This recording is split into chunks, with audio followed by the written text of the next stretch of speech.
नमस्कार। 1947 के पहले इजराइल नाम का पूरे वर्ल्ड मैप में कोई देश नहीं था। 1947 के बाद इजराइल बना। आज जहां पे आपको इजराइल दिखता है, अरब देश फिलिस्तीन देश को खत्म होते देख कर जिस हमास संगठन का निर्माण किया था, आज वही हमास संगठन फिलिस्तीन के पतन का, यरूशलेम तो यूएन के कंट्रोल में है। ऐसा नहीं है कि कभी इजराइल और फिलिस्तीन में समझौता ना हुआ। एक बार कोशिश किया गया था, इजरायली पीएम और फिलिस्तीनी पीएम इस समझौते में काफी हद तक अपने पीएम को ही गोली मार दी। हमारा देश भारत 1947 में जब फिलिस्तीन का बंटवारा हुआ था, फिलिस्तीन दो हिस्सों में बटा था, इजराइल और फिलिस्तीन। उस टाइम हमारा देश भारत, आपको इजराइल और फिलिस्तीन दिखने में जितना छोटा दिखता है, इसका इतिहास उतना ही रोचक है, उतना ही बड़ा है। आइए जानते हैं इनके इतिहास और यहूदियों के बारे में, हमें इनसे क्या सीखना चाहिए।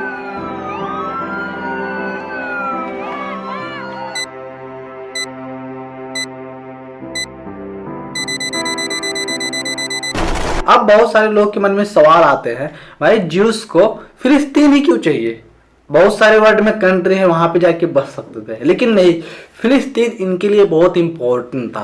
क्योंकि आज से करीब 10वीं शताब्दी में एक राजा हुआ करते थे यहूदियों के, जो यहूदियों की जिंदगी में बहुत सारे परिवर्तन लाए थे, बहुत सारे बदलाव लाए थे। उनका नाम था सुलेमान। और सुलेमान राजा ने उस टाइम अपने जमाने में यरूशलेम फिलिस्तीन में एक मंदिर का निर्माण कराया था, जिसका नाम था सोलोमन टेम्पल। सुलेमान राजा की डेथ होने के बाद में यह मंदिर पूरी दुनिया में फेमस हो गया। और यहूदियों का मानना है कि हमारे देवता, हमारे मसीहा इस मंदिर में वास करते हैं।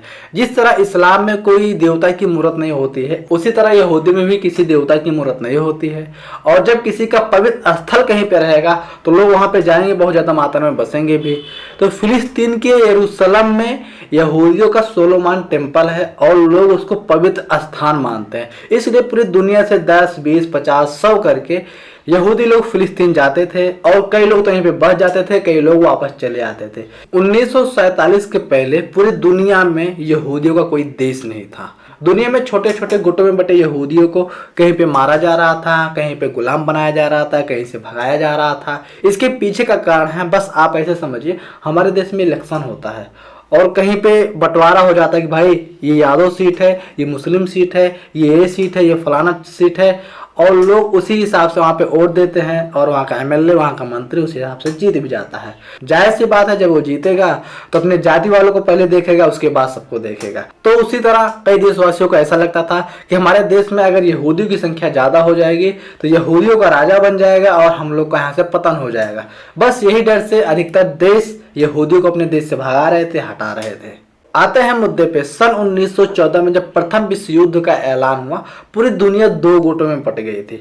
अब दोनों गुट को अपनी अपनी शक्ति बढ़ाने की आवश्यकता थी और दोनों गुट अपनी अपनी शक्ति बढ़ाने के लिए कई देशों से मिल रहे थे।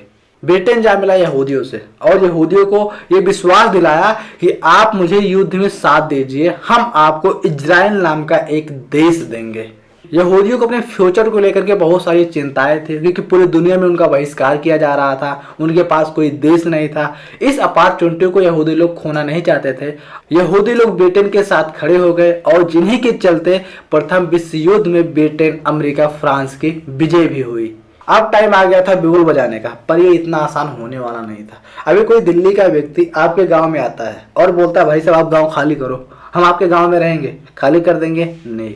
सेम यही सब कहानी उस टाइम भी चल रही थी।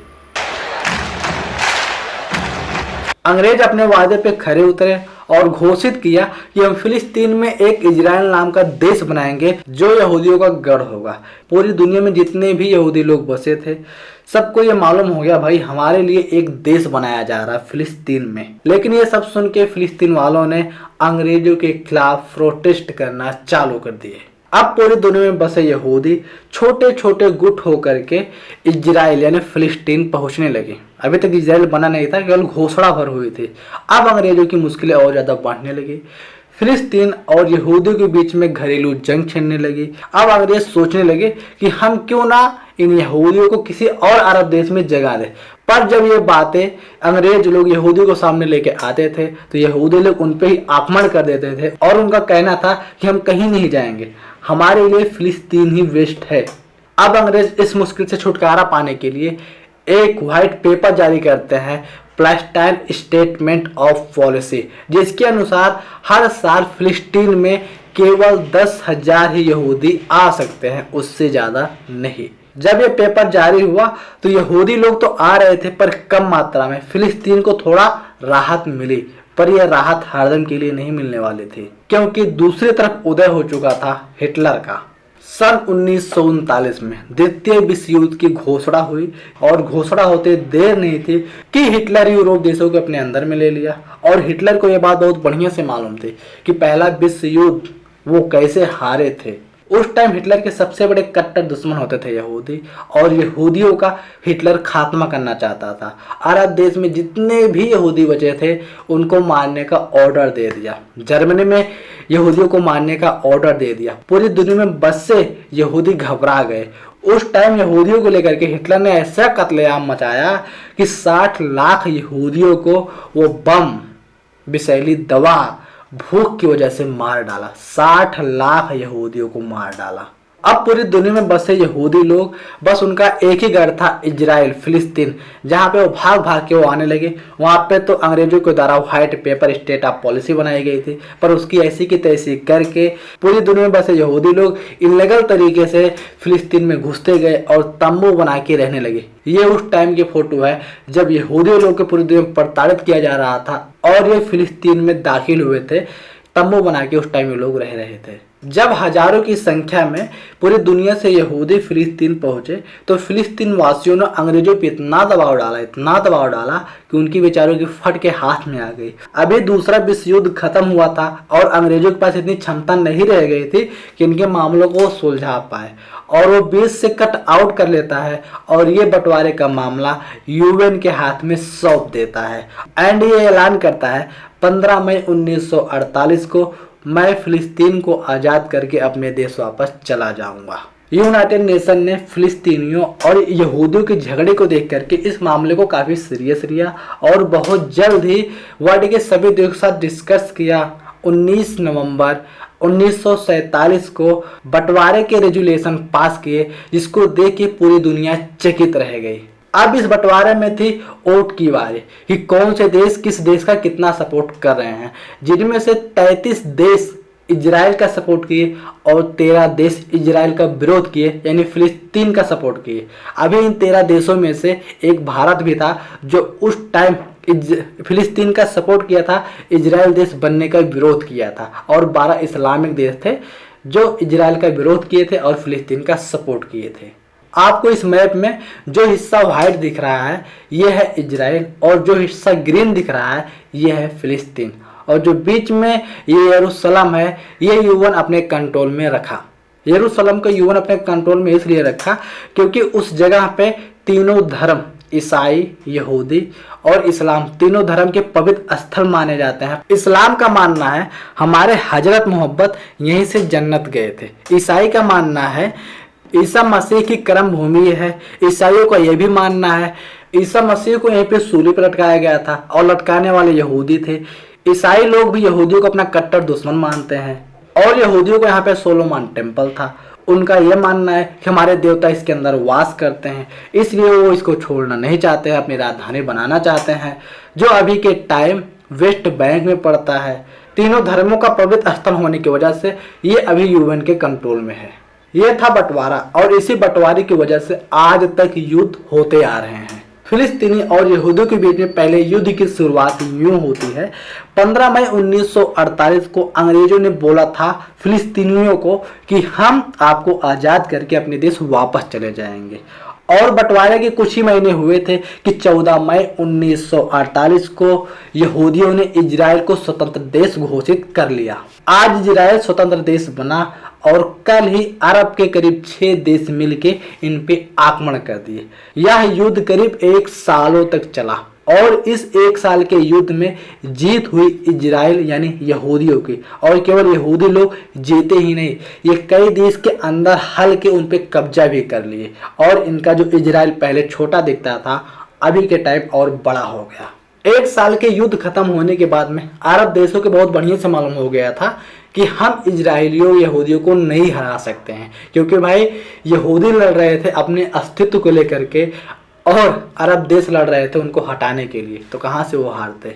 युद्ध के जीतने के बाद में अब बारी थी समझौता करने की अपने पड़ोसी देशों से, क्योंकि यहूदी यानी इजराइल लोग युद्ध तो जीते थे और कई देश के अंदर उन पर कब्जा भी कर लिए थे, जिनमें से मुख्य थे इजिप्ट और जॉर्डन। ये दोनों देश इजराइल के साथ समझौता करने की संधि करने का निर्णय लिया और इजराइल के साथ ये लोग संधि किए। इस संधि को लेकर के इजराइल जॉर्डन और इजिप्ट पे कई शर्तें रखी कि हमारे अरब में बहुत सारे देश दुश्मन देश हैं और आप लोग को ये करना है कि जब वो दुश्मन लोग हम पे आक्रमण करें तो आप उनको पनाह नहीं देंगे, अपने देश के अंदर घुसा के उनको हमारे यहाँ आक्रमण करने का मौका नहीं देंगे। आप लोग हमारी हेल्प करें या ना करें हमें कोई फर्क नहीं पड़ता है, लेकिन दोबारा हम पे आक्रमण करने की भूल भी मत करना। इजराइल के द्वारा दी गई ये शर्तें इजिप्ट और जॉर्डन मान लिए और आज तक इनमें संधि है। अभी बहुत सारे लोग के मन में क्वेश्चन आ रहा होगा कि भाई इजराइल को आज़ाद हुए एक भी दिन नहीं हुए थे और अरब के 6 पावरफुल देश इन पे आक्रमण कर दिए और ये लोग 1 साल के युद्ध में जीत भी गए। इनके पास ना तो सेना थी ना ही हथियार थे, ये युद्ध लड़े कैसे? तो इसके पीछे की स्टोरी है। पूरी दुनिया में जब पहला और दूसरा विश्व युद्ध हुआ था उस टाइम इस विश्व युद्ध में यहूदी की बहुत बड़ी भूमिका थी। तो यहूदियों पूरी दुनिया में बसे यहूदियों के पास हथियार थे, लड़ने की इनके पास ट्रेनिंग थी।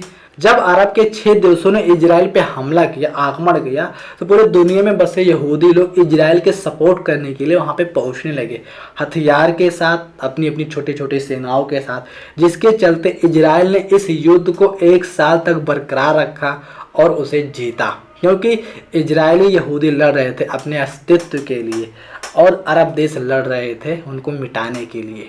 सन 1948 से अभी तक इजराइल ने टोटल 12 युद्ध लड़े हैं अरब देशों के साथ और फिलिस्तीनियों के साथ, जिनमें से 11 युद्ध में इजराइल विजय हुआ है और 12वां युद्ध भी चल रहा है। हर युद्ध में इजराइल धीरे धीरे बड़ा ही होता गया है और यही कारण है अभी तक इस युद्ध के खत्म होने का कोई सोल्यूशन नहीं निकल पाया है। इसके पीछे का कारण है भाई इजराइल दिनों के दिन बढ़ता जा रहा है, अरब देश दिनों के दिन चिंतित होते जा रहे हैं और इसी चिंता को देखते हुए सन 1986 में 87 में अरब देश मिलकर एक हमास संगठन बनाते हैं जिससे फिलिस्तीन को बचाया जा सके और इसी हमास संगठन की वजह से फिलिस्तीन और भी छोटा हो गया। इसके पीछे कारण है हमास संगठन ने कई बार इजराइल पे हमला किया और इजराइल इन पे हावी पड़ा, जिसकी वजह से पहले फिलिस्तीन जो ऐसा दिखता था आज ऐसा दिखता है। अगर हम इंसानियत की बात करें तो ये बिल्कुल इजराइल फिलिस्तीन हमास यहाँ पे ख़त्म हो चुकी है।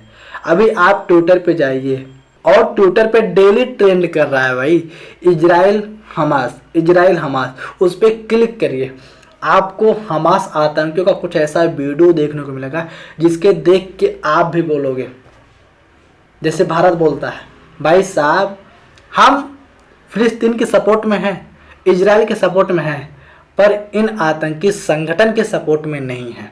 हम इनका विरोध करते हैं, हम हमास का विरोध करते हैं। अभी ऐसा नहीं है कि इजराइल और फिलिस्तीन में कभी समझौते की बात ही नहीं की गई थी, बात की गई थी। सन 1992 में इजराइल के प्राइम मिनिस्टर इत्तेजाक राबिन और फिलिस्तीनी प्राइम मिनिस्टर ने दोनों आपस में मिलकर समझौते की संधि की बात की, लेकिन ये सब बातें कुछ कट्टरपंथी यहूदियों को नहीं पहुंची, क्योंकि उस संधि में ये तो निर्णय था तो पहले जितना फिलिस्तीन था फिलिस्तीन वालों को मिल जाएगा और हम छोटे थे यानी इजराइल जितने में था उतना इजराइल वालों को मिल जाएगा। दिन 4 नवंबर 1995 को कुछ यहूदी कट्टरपंथी लोगों ने अपने प्राइम मिनिस्टर को ही गोली मार दी, उनकी हत्या कर दी। बाद में वो नारा लगाया कि हम खून पसीना बहा करके आज के दिन यहाँ तक पहुँचे हैं, हम इसको छोड़ना नहीं चाहते हैं। हमारे भाइयों ने इसके लिए कुर्बानी दी है, खून का बलिदान दिया है। यह था इजराइल और फिलिस्तीन का इतिहास जो शायद आपको समझ में आ गया होगा। लेकिन अभी यहूदियों में खास क्या है, हमें उनसे सीखना क्या चाहिए, सबसे इम्पोर्टेंट तो ये है। यहूदी में सबसे बड़ी खास बात है कि उनमें आप धर्म परिवर्तन करके नहीं जा सकते हैं, जैसे इस्लाम में होता है, हमारे हिंदू में होता है, ईसाई में होता है। अगर आप चाहें तो ईसाई बन सकते हैं, अगर आप चाहें मुसलमान बन सकते हैं, आप चाहे मुसलमान से हिंदू बन सकते हैं, ईसाई से हिंदू बन सकते हैं। लेकिन यहूदियों में ऐसा बिल्कुल नहीं होता है, आप चाह के भी यहूदी नहीं बन सकते हैं। उनका ये कहना है यहूदी लोग बनाए नहीं जाएंगे, पैदा होंगे। दूसरी बात इनमें खास है, आज के दिन क्या जमाना चल रहा है, सोशल मीडिया का। लेकिन इजराइल में बहुत कम लोग एंड्रॉयड फ़ोन यूज करते हैं, अधिकतर इनके पास कीपैड फ़ोन पाया जाता है। अगर इनको कोई इन्फॉर्मेशन जाननी होती है, सरकार को कोई इन्फॉर्मेशन इन तक पहुंचाना होता है, तो होते हैं पोस्टर। और तीसरी इनमें सबसे खास बात है, ये लोग नए नए प्रकार के हथियार पता नहीं कैसे यार बड़े जल्दी बना लेते हैं, नई नई मशीनें का निर्माण खुद ही कर लेते हैं और पूरी दुनिया में इसको सेल भी करते हैं, जिनमें से हमारा भारत देश भी इनसे बहुत सारे नए नए हथियार खरीदता है। अभी कई लोग के मन में सवाल चल रहे होंगे ना, भाई साहब अमेरिका इनका सपोर्ट करने के लिए सबसे आगे क्यों आ जाता है। तो कभी अमेरिका की हिस्ट्री, अमेरिका के इतिहास को सर्च कर लेना। अभी के टाइम अमेरिका में अधिकतर बिजनेसमैन यहूदी हैं। आज अगर अमेरिका इतना आगे बढ़ा है तो उनमें यहूदियों का बहुत बड़ा हाथ है और इन सभी के ही चलते आप लिस्ट में देख सकते हैं, इन सभी के ही चलते अमेरिका इनका सपोर्ट करता है। यहूदियों का लोहा पूरी दुनिया मानती है कि इनका स्टार्टअप फेल नहीं होता है, किसी न किसी तरीके से ये जिस बिजनेस में हालते हैं उसमें सक्सेस हो जाते हैं। 4 में से 1 यहूदी करोड़पति होता है। इजरायली यहूदी कभी युद्ध में हारते क्यों नहीं, इसके पीछे का कारण है इजराइल में जितने भी लोगों का जन्म होगा, लेडीज होंगी, लड़के होंगे, सभी को करीब 2 साल मिलिट्री में रहना होगा और इनके पास तरीका हो जाता है लड़ने के लिए। इसलिए जब ये लड़ते हैं तो एकदम जान लगा देते हैं और वही इनकी जीत का कारण भी होता है। इन यहूदियों से हमें सबसे बड़ी सीख क्या मिलती है, आपको एक वीडियो प्ले करता हूँ, पहले उस वीडियो को देखिए। इंशाल्लाह इस्लाम जिंदा था और जिंदा है, जिंदा ही रहेगा पूरी दुनिया में। ये क्या है हिंदू, ये कीड़े मकोड़े की तरह मसल जाएंगे जिस दिन। ऐसे नहीं बोलना, ऐसे ही ऐसे नहीं बोलो, ऐसे ही ऐसे नहीं बोलना, ऐसे ही बोलेंगे। किसका? अयान कुरैशी नाम है भाई, रफीकाबाद में। ऐसे क्यों बोल रहे हो? खैर ये लड़का जो हिंदुओं के खिलाफ इतना भयंकर आग उगल रहा है, कौन है ये? हिंदुस्तान का ही है, पर अभी ये लड़का जेल में है। लेकिन ये मत भूलिए हम वर्ल्ड की तीसरी सबसे बड़ी आबादी हैं। पहले नंबर पे आता है ईसाई, दूसरे नंबर पे इस्लाम और तीसरी हम सबसे बड़ी आबादी हैं, पर हमारा कोई देश नहीं है। ऐसा नहीं होना चाहिए कि हमारा देश किसी देश से युद्ध करे, लेकिन बाय चांस कभी फ्यूचर में ऐसा हो जाता है तो आप आंख बंद करके इनके ऊपर कैसे विश्वास करोगे। हर मुसलमान इनके जैसा नहीं होता है, लेकिन कुछ ब्रेन वॉश हुए मुसलमान इनके जैसे ही होते हैं। खैर इस पे आप ही क्या रहा है अपनी राय कमेंट में बताइएगा। लेकिन एक सवाल जो सभी के मन में खड़क रहा है, हम भाई फिलिस्तीन का सपोर्ट करें या फिर इजराइल का? तो मेरा ये मानना है आप दोनों देश का सपोर्ट करिए, लेकिन इस बीच में जो हमास संगठन है उसका सपोर्ट मत करिए, क्योंकि जब ये किसी को मारते हैं तो इंसानियत नहीं देखते हैं।